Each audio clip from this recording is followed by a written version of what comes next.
নমস্কাৰ আপোনালোক সকলোকে পুনৰবাৰ স্বাগতম নসমাই মজিদ বন্ধুসকল বলগতে চাওক আজি সন্ধিয়াৰ 7টা গুৰুত্বপূৰ্ণ খবৰ। প্ৰথমটো খবৰ, বিতৰ্কিত আৰটিআই কৰ্মী দুলাল বৰাক গ্ৰেপ্তাৰ। নতুন দিল্লীত আত্মগোপন কৰি থকা অৱস্থাত গ্ৰেপ্তাৰ কৰা হৈছে দুলাল বৰাক। বিতৰ্কিত আৰটিআই কৰ্মী দুলাল বৰাক গ্ৰেপ্তাৰ। নতুন দিল্লীত আত্মগোপন কৰি থকা অৱস্থাত গ্ৰেপ্তাৰ কৰা হৈছে দুলাল বৰাক। দিল্লী আৰক্ষীৰ অপৰাধ অনুসন্ধান শাখাই গ্ৰেপ্তাৰ কৰিছে দুলাল বৰাক। দিল্লীৰ এখন চিকিৎসালয়ৰ পৰা গ্ৰেপ্তাৰ কৰা হৈছে দুলাল বৰাক। আৰু ইতিমধ্যে দুলাল বৰাৰ অগ্ৰিম জামিন নাকচ কৰিছে উচ্চ ন্যায়ালয়ে। উল্লেখযোগ্য যে শেহতীয়াভাৱে এগৰাকী বিজেপি নেতাৰ মৃত্যুত নাম সাঙুৰ খাইছিল এইগৰাকী বিতৰ্কিত আৰটিআই কৰ্মী দুলাল বৰাৰ। আৰু মুখ্যমন্ত্ৰীৰ কঠোৰ নিৰ্দেশৰ পিছতে দিল্লীৰ পৰা গ্ৰেপ্তাৰ কৰা হৈছে দুলাল বৰাক। পৰৱৰ্তী খবৰ, প্ৰচণ্ড গৰমৰ পিছত ৰাজ্যত বতৰ লৈছে কালৰূপ। ৰাজ্যত আৰম্ভ হৈছে কাল ঘূৰ্ণী য়াগিৰ প্ৰভাৱ। পুৱাৰ পৰা ৰাজ্যৰ ভিন্ন প্ৰান্তত আৰম্ভ হৈছে মুখলধাৰ বৰষুণ। আৰু আজি ৰাজ্যৰ জিলাই জিলাই জাৰি কৰা হৈছে য়েল্লো এলাৰ্ট। অসমৰ কোন কোন জিলাত এলাৰ্ট জাৰি কৰা হৈছে চাওঁ আহক। প্ৰচণ্ড গৰমৰ পিছত ৰাজ্যত বতৰ লৈছে কালৰূপ।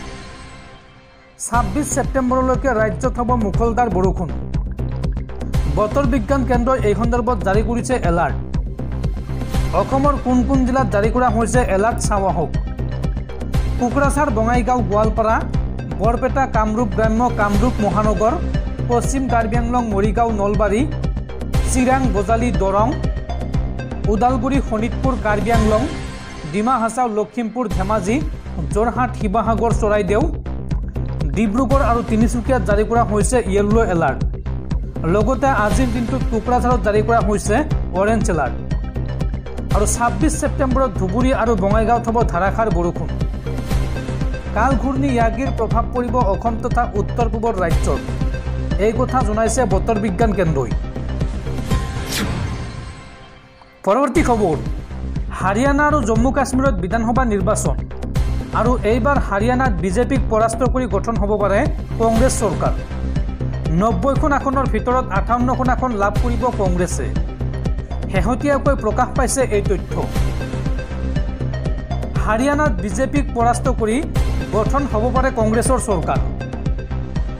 হাৰিয়ানা, জম্মু কাশ্মীৰক লৈ ফালুদি, ডাববালি, মুম্বাই, চাট্টা বজাৰৰ এই পূৰ্বানুমান। চাট্টা বজাৰৰ বাজিমতে হাৰিয়ানাত এইবাৰ গঠন হ'ব কংগ্ৰেছ চৰকাৰ। হাৰিয়ানাৰ 90খন আসনৰ ভিতৰত 56ৰ পৰা 58খন আসন কংগ্ৰেছে লাভ কৰাৰ সম্ভাৱনা। আৰু ইয়াৰ বিপৰীতে বিজেপিয়ে পাব পাৰে সৰ্বাধিক মাত্ৰ 26খন আসনহে। হাৰিয়ানা বিধানসভা নিৰ্বাচনৰ ভোটগ্ৰহণ হ'ব 5 অক্টোবৰত। আৰু লগতে জম্মু কাশ্মীৰতো এইবাৰ শক্তিশালী স্থিতিত আছে কংগ্ৰেছ দল। জম্মু কাশ্মীৰৰ 87খন আসনৰ ভিতৰত 40খন আসন পাব পাৰে কংগ্ৰেছ নেশ্যনেল কনফাৰেন্সে। শেহতীয়াকৈ প্ৰকাশ পাইছে এই তথ্য। দৰ্শকসকল, আৰু বহুতো গুৰুত্বপূৰ্ণ খবৰ আছে। তাৰ আগতে আপোনাক জনাওঁ যে যদি আপুনি এতিয়ালৈকে এইটো ভিডিঅ'ত লাইক কৰা নাই তেন্তে এতিয়াই ভিডিঅ'টোত লাইক কৰি দিয়ক। আৰু এনেকুৱা ধৰণৰ ভিডিঅ'সমূহ নিতৌ চাবলৈ চেনেলটো ছাবস্ক্ৰাইব কৰি কাষত থকা বেল আইকনটো প্ৰেছ কৰি ৰাখক। পৰৱৰ্তী খবৰ, অসমৰ প্ৰাক্তন মুখ্যমন্ত্ৰী ডাক্তৰ ভূমিধৰ বৰ্মনৰ ওপৰত প্ৰাণঘাতী আক্ৰমণৰ গোচৰৰ ৰায়দান। 3জন মূল অভিযুক্তৰ বিৰুদ্ধে প্ৰমাণ নহ'ল অভিযোগ। ৰাজু বৰুৱা, হীৰা শৰণীয়া আৰু অজিত নাথক দোষমুক্ত ঘোষণা আদালতৰ। CBIৰ বিশেষ আদালতৰ এই ৰায়দান। উল্লেখযোগ্য যে প্ৰয়াত মুখ্যমন্ত্ৰী ডাক্তৰ ভূমিধৰ বৰ্মনৰ ওপৰত 3বাৰকৈ প্ৰাণঘাতী আক্ৰমণ চলিছিল। আৰু এই আক্ৰমণত অভিযুক্ত হৈছিল উগ্ৰপন্থী সংগঠন আলফা। 2006 চনত CBI এটা গোচৰ পঞ্জীয়ন কৰিছিল এই সন্দৰ্ভত। নলবাৰী শনি ৰোডৰ আক্ৰমণৰ ঘটনাৰ গোচৰ পঞ্জীয়ন কৰিছিল CBIয়ে। আৰু 50জন সাক্ষীৰ সাক্ষ্য গ্ৰহণৰ বিপৰীতে 16জন সাক্ষীৰ মৃত্যু হৈছিল। আৰু প্ৰায় 18 বছৰৰ পাছত আজি এই গোচৰটোৰ ৰায়দান দিয়ে CBIৰ আদালতে। পৰৱৰ্তী খবৰ, পুনৰ বিপদত বিজেপিৰ নৱনিৰ্বাচিত সাংসদ কংগনা ৰাণাৱত। কংগনা ৰাণাৱতে মন্তব্য কৰিছিল যে বাতিল কৰা 3খন কৃষি আইন পুনৰ ঘূৰাই আনিব লাগে।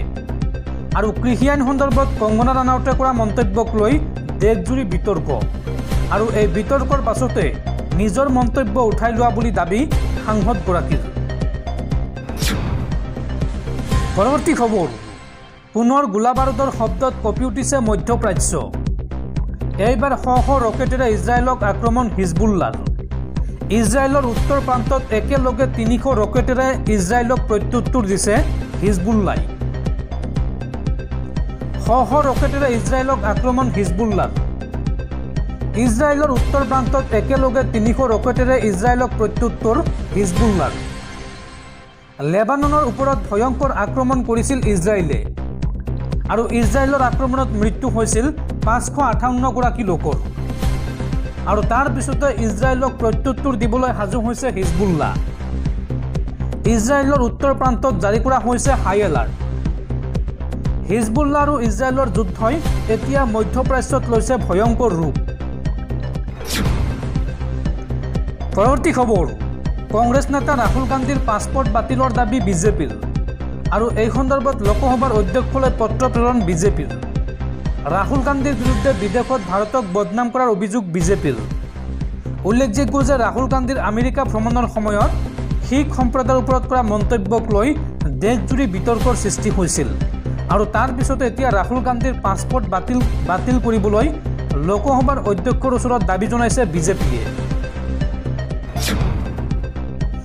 পৰৱৰ্তী খবৰ, ৰাজ্যবাসীলৈ হিমন্ত বিশ্ব শৰ্মা কেবিনেটৰ 11টাকৈ ডাঙৰ ঘোষণা। হিমন্ত বিশ্ব শৰ্মাৰ কেবিনেটে কি এই বৃহৎ ঘোষণা কৰিছে চাওঁ আহক। ৰাজ্যৰ লাখ লাখ নৱম শ্ৰেণীৰ শিক্ষাৰ্থীৰ বাবে ডাঙৰ খবৰ। শীঘ্ৰেই নৱম শ্ৰেণীৰ শিক্ষাৰ্থীয়ে লাভ কৰিব বিনামূলীয়া চাইকেল। 2024-25 বৰ্ষৰ বাবে শিক্ষাৰ্থীৰ চাইকেল ক্ৰয়ক অনুমোদন ৰাজ্যিক কেবিনেটৰ।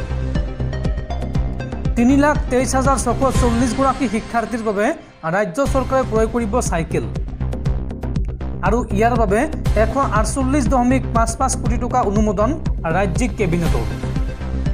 লগতে অভিযান্ত্ৰিক মহাবিদ্যালয় আৰু পলিটেকনিকৰ খালী পদত 451গৰাকী অংশকালীন ফেকাল্টিৰ নিয়োগত অনুমোদন ৰাজ্যিক কেবিনেটৰ। আজাৰা কামাখ্যা অংশত ৰেলপথ হ'ব 2 লেনযুক্ত। উত্তৰ পূব সীমান্ত ৰেলৱেৰ পক্ষত 8 বিঘা চৰকাৰী ভূমি হস্তান্তৰৰ অনুমোদন ৰাজ্যিক কেবিনেটৰ। লগতে হাজো, মাজুলী আৰু টিংখঙত স্থাপন হ'ব 3খনকৈ পলিটেকনিক আৰু ইয়াৰ বাবে 150 কোটি টকাৰ অনুমোদন ৰাজ্যিক কেবিনেটৰ। লগতে কাৰ্বি আংলং স্বায়ত্তশাসিত পৰিষদৰ দ্বাৰা নিযুক্ত 131গৰাকী শিক্ষকৰ দৰমহা পৰিষদত অনুমোদন ৰাজ্যিক কেবিনেটৰ। এইসমূহ বৃহৎ সিদ্ধান্ত গ্ৰহণ কৰিছে হিমন্ত বিশ্ব শৰ্মাৰ কেবিনেটে। পৰৱৰ্তী খবৰ, ৰাজ্যত পুনৰ চলিছে হিমন্ত চৰকাৰৰ বুলডোজাৰ আৰু ৰাজ্যত হিমন্ত বিশ্ব শৰ্মাৰ চৰকাৰে উচ্ছেদ চলোৱাক লৈ এইবাৰ গৰজি উঠিছে কংগ্ৰেছী সাংসদ ৰকিবুল হুছেইন। ৰকিবুল হুছেইনে এই সন্দৰ্ভত কয় যে দুখীয়া মানুহৰ ঘৰ ভাঙি বীৰত্ব দেখুওৱাসকলৰ বিৰুদ্ধে ব্যৱস্থা লোৱা হ'ব।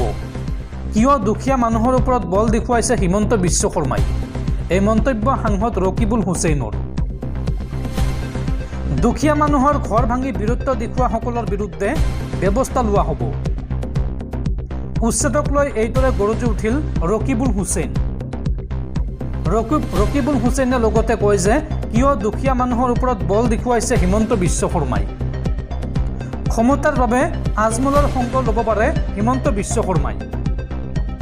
কাৰো প্ৰতি মায়া মমতা নাই মুখ্যমন্ত্ৰীজনৰ। ৰাজ্যত উচ্ছেদ চলোৱা সন্দৰ্ভত এই মন্তব্য কংগ্ৰেছী সাংসদ ৰকিবুল হুছেইনৰ।